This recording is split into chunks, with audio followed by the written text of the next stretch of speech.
Hello everyone. Wish you a wonderful day. Today we're going to explore how one quiet confession from a mother can soften years of family pain without raising her voice even once. If you enjoy it, don't forget to subscribe so you won't miss the next episodes. The morning in Diep's small home moved slowly. A kettle hummed. A thin rain tapped the window. On the floor, little Nye sat cross-legged with crayons, drawing a house with a roof too big for the walls, because in her mind, home had to cover everyone. Diep moved through simple routines: breakfast, tea, calm breaths, not because life was safe, but because a child still needed steadiness. James stood near the doorway, phone in hand, eyes scanning the screen as if danger could leak through text messages. He hadn't slept much since Hung's coded call. Diep poured tea into 2 cups. "Drink," she said softly. "I'm fine," Jame replied, but his voice didn't match his face. The doorbell rang, gentle, not urgent. Diep and Jame exchanged a look. Diep opened the door and found Mrs Huyen standing there, with a small paper bag and a folded umbrella. Her eyes were calm, but something behind them looked tired, like a candle flame refusing to go out. "Good morning, Diep," she said. "May I come in?" "Of course," Diep answered, stepping aside. Mrs Huyen entered, her gaze landing on Ni. The little girl looked up and smiled with that shy seriousness children sometimes wear. "Hello," Ni said, then pointed her crayon at Jame. "Uncle Jame, stay." James' face softened. "I'm here," he promised. Nye nodded and returned to coloring. Mrs Huyen set the bag on the table. "Warm buns. For Nye. And for you two." They sat. Tea steam rose between them. Ordinary words filled a few minutes, but Diep noticed James' fingers tapping the side of his phone like a nervous habit. Mrs Huyen looked at her son. "Jame, may I ask you to put the phone down for a moment?" Jame hesitated, then placed it face down on the table. Mrs Huyen turned to Diep. "I came today because I owe you something." Diep blinked. "Me? A truth," Mrs Huyen said, "and maybe a way forward." James' eyes sharpened. "Mom," Mrs Huyen raised a hand, gentle but firm. "Let me speak, just this once." James swallowed and nodded. Mrs Huyen's voice stayed soft, but it carried years. "You see my son as a strong man, a CEO, someone who can stand in storms and not bend." She glanced at Jame. "He learned strength the way some children learn to hold their breath, because they had to." She paused, then continued. "When Jame was 12, he had a fever that wouldn't go down. It was winter. I wanted to stay by his bed, to hold his hand." Her mouth trembled. But Mr. Fat, his father, walked in and said, "If you want this family to survive, you stop acting weak." James' jaw tightened. His eyes dropped. "That night," Mrs. Huyen said, "Mr. Fat took Jame out of bed, still sick, and made him sit at the dining table. He placed papers in front of him, not schoolwork, business papers. He said, 'Read, understand. The world doesn't care about your fever.'" Diep felt her throat close. Mrs. Huyen's voice softened further. Jame did not cry, not because he wasn't afraid, but because he learned that tears were punished. "When he asked for me, Mr. Fat said, 'Your mother will not save you. Only you can save yourself.'" James' fingers curled against his knee. He didn't speak. Diep finally understood what she had never named. James' hardness was not pride. It was protection. Mrs. Huyen looked at Diep. "From that day, my son promised himself one thing. He would never let anyone he loved become a weakness that someone else could use. Not his mother, not his brother, not the woman he loves."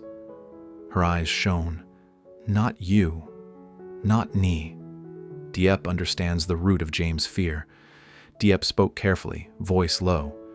So when Mr. Fat threatens, Jame doesn't only hear a threat, he hears his childhood. Jame's breath caught.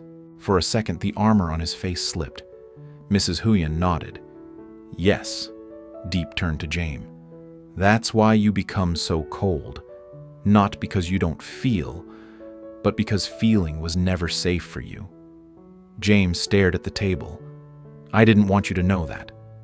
Diep reached across the tea and placed her hand on his. I'm not afraid of your past. I'm afraid of you carrying it alone. Jame blinked hard. He stood up and walked to the balcony for air. The rain had thinned into mist. He held the railing, breathing like he was trying to remember how. Diep followed, stopping a step behind him. I'm here, she said. Simple, steady. Jame didn't turn fully. I hate that you had to hear it. Diep answered. I'm glad I did. Now, I know what I'm protecting too.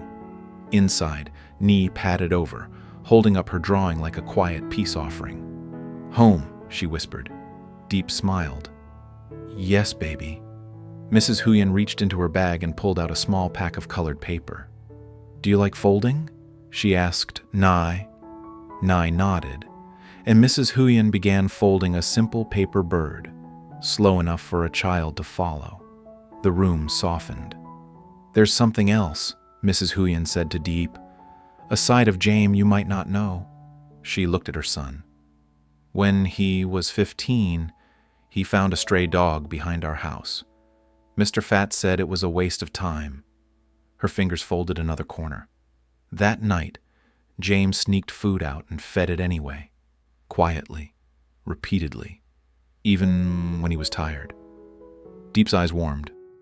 Jame looked away embarrassed. Mrs. Huyen spoke like a mother blessing without drama.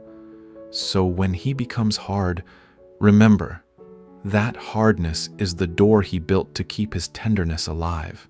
For a while, no one spoke.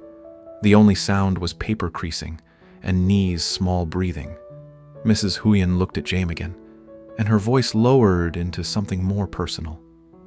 Son, she said, when you were 12, I heard your fever dreams from the hallway. I wanted to run in. I wanted to hold you. Her eyes glistened, but I was afraid of your father's anger. I told myself I was protecting the family. The truth is, I was protecting myself. Jame's shoulders stiffened. Mom, don't. No, Mrs. Huyen whispered, shaking her head. Let me finish. I have carried this for years. Every time you became stronger, I wondered how much of you I lost to that strength. She turned to Diep.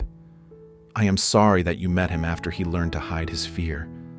I am sorry you have to love a man who sometimes protects with silence. Diep's throat tightened. Mrs. Huyen reached into her bag again and pulled out a small, plain fabric pouch. She opened it and revealed a simple silver cross on a thin chain, old, polished by time. This was mine when I was young, she said. Not for show, for courage. She placed it in Diep's palm. Keep it. Not because you need religion to survive, but because you need a reminder. You are not alone when you do something difficult. Diep closed her fingers around it, feeling its cool weight. I don't know if I deserve this. Mrs. Huyen smiled softly. You deserve peace, and you have been giving it to everyone else first. Jame's eyes were wet now, and he didn't bother to hide it. He looked at Diep, then at his mother. I thought if I was hard enough, no one could hurt you, he said, voice rough. But maybe I've been hurting you by making you guess what's inside me. Diep didn't push. She only nodded. Then let me stop guessing. Let me be with you in it. Nye finished folding her own paper bird. Crooked, brave, impossible to hate. She held it up proudly. Mrs Huyen clapped softly, and for a second, the room felt like it belonged to normal life again. Mrs Huyen watched that moment as if she was memorizing it. "This," she said quietly, "is why we must change the way we speak in this family. Not for pride, for children, for a home that doesn't teach love through fear." Then she straightened as if gathering courage for the next part. "That is why I came. Mr. Pat does not respond to shouting. If we fight him with fire, he will burn everything and call it discipline. We need a plan that feels like respect but carries boundaries like steel." Jame lifted his head. "A plan." Mrs. Huyen nodded. "A soft plan." Mrs. Huyen proposes a soft plan to speak with Mr. Pat. "First," she said, "we request a meeting in a place he respects, somewhere he cannot perform anger for an audience. Not your office. A quiet place. A church courtyard. Or the old tea garden he used to visit." James' eyes narrowed. He'll think it's manipulation." "Not if it comes from me," Mrs. Huyen replied, "and you, Diep, will speak only 3 sentences." Diep's brows lifted. 3, Mrs. Huyen nodded. "Clear, calm." She counted on her fingers. 1, I respect you as James' father. 2, I will not let fear decide my life. 3, if you want a relationship with your son, you must stop using threats as language. Jame exhaled. "He'll explode." "Maybe," Mrs. Huyen said, "but at least he will hear himself." "Second," she continued, "we bring one thing only. A letter from you to him. 1 page. Not begging, not attacking, just truth." She looked at Jame. "You write, 'I love you, but I will not be controlled. If you wish to stay in my life, you must stop harming the people I love.'" James' throat tightened. He won't care." Mrs. Huyen's eyes softened. "He will care. He will pretend he doesn't." "Third," Mrs. Huyen said, "we protect this home while we talk. No wandering alone, no late-night meetings. If something feels like a green light, assume it is a trap until proven otherwise." James stared at his mother. "You remembered." Mrs. Huyen gave a small, sad smile. "I remember everything. I just didn't always have the courage to speak." Then she added, "And I need you to carry something too. When we meet Mr. Fat, you will not fight first. If he insults Diep, you will say 1 sentence. 'That is my family.' Then you stop talking." James swallowed. "That's difficult." Mrs. Huyen nodded. "Yes, that is why it might work." Mrs. Huyen stood. "I won't stay long. Nai needs calm." Diep walked her to the door. "Thank you," Diep said, "for trusting me with this." Mrs. Huyen held Diep's hands for a moment. "I'm asking you to stand with him while he learns he doesn't have to be saved by control." After she left, the apartment felt different. Still small, still fragile, but no longer lonely. Jame returned to the table and stared at Nee's drawing. The roof covered 3 stick figures holding hands. Diep sat beside him. "Do you want to write the letter?" Jame hesitated. Then he nodded. "Yes. 1 page." He took a pen. His hand hovered above blank paper like the first step off a ledge. Diep slid the paper closer. "Slow," she whispered. "Just truth." Jame began to write. His breathing steadied with each line, as if the pen was teaching his heart to speak without shouting. Halfway through, he paused. If I write this, I can't take it back." Diep answered, "You're not taking him back. You're giving him a choice." Jame nodded and kept writing. When the page was finished, Diep folded the letter carefully, like it was something fragile and strong at the same time. And at that exact moment, James' phone vibrated once, just once, like a warning tap on glass. Unknown number. Diep and Jame looked at each other. Neither of them answered immediately. Jame turned the screen toward Diep. A single line appeared. No name, no signature, just a place and a time.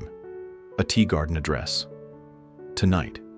Diep's fingers tightened around the folded letter, and somewhere beyond the window, the question waited, sharp and unanswered. Would Mrs. Huyen's soft plan calm the storm, or provoke Mr. Fat into something worse? Tập này đã đẩy Diệp và Jame vào tình huống căng thẳng nhất khi Mr. Phát gọi Jame gặp riêng vào buổi tối hậu thư, đổi bình yên lấy im lặng. Ông yêu cầu Jame ngừng chống đối, ngừng điều tra và phải yêu trong bóng tối để đổi lấy sự yên ổn. Cao trào bùng nổ khi Mr. Phát lạnh lùng tuyên bố: nếu con chọn Diệp, con sẽ mất đi một thứ rất quan trọng. Jame phản kháng, từ chối ký bất kỳ thỏa thuận nào. Nhưng Mr. Phát tung ra một bằng chứng ghi âm giọng Jame từng nói đừng nói cho Diệp biết, khiến Jame hiểu rằng niềm tin của Diệp có thể bị bẻ gãy. Về nhà, Diệp nhìn thẳng vào Jame và bắt đầu nghi ngờ: anh còn giấu em chuyện gì đó không?